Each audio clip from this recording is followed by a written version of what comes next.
आज आम्ही गेलेलो वेड शॉपमध्ये, कारण का आमच्या पडद्याला आज गॉगल पाहिजे होता. त्याचा जुना गॉगल मोडला आहे, त्यामुळे का नाही हे नवीन गॉगल आणायला गेलेलो बघा आम्ही.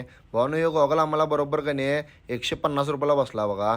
वेड शॉपमध्ये खरोखर एकदम स्वस्तात गॉगल मिळतात, त्यामुळे तुम्ही पण येऊन घेऊन जाऊ शकताय. भावानं आमचा पडद्या कसं दिसायला सांगा, शाहरुख खान दिसायला की नाही खरोखर सांगा. तिथनं भावानं आम्हाला डीमार्टमध्ये जायचं होतं. आज थोडंसं काम होतं डीमार्टमध्ये, त्यामुळे आम्ही डीमार्टमध्ये गेलेलो बघा. डीमार्टमध्ये भावानं इथनं असं आत गेलं की नाही एसीचं वारं मारलं खरोखर सांगतो लय भारी वाटते. आणि आम्हाला नॅपकिन घ्यायचं होतं, कारण का आम्ही जिम चालू केले त्यामुळं. इथं आम्ही नॅपकिन घेताना लय कॉमेडी करायला आमचा पडद्या. नॅपकिन घ्यायला आलो आहे आणि आमचा पडद्या म्हणाला आहे हे बेडशीट घे भावा, आपण हे जिममध्ये वापरूया असं म्हणाला बघा. तिथनं भावानं आमचा चेहरा जरा खराब झालेला, त्यामुळे का नाही जरा वॉशरूममध्ये जाऊन आम्ही फ्रेश बीश झालो आणि तिथनं मग काय पावडर बिवडर लावून आम्ही बाहेर आलो. पडद्या आमचा असं वारं घ्यायला बघा हाताला. म्हणला हे वारं घ्यायला पण चांगला असते म्हणला. तर आमचा संख्या पण का नाही स्टाईल मारायला बघा आरशात बघून. त्याचा काय विषयच नसते हो.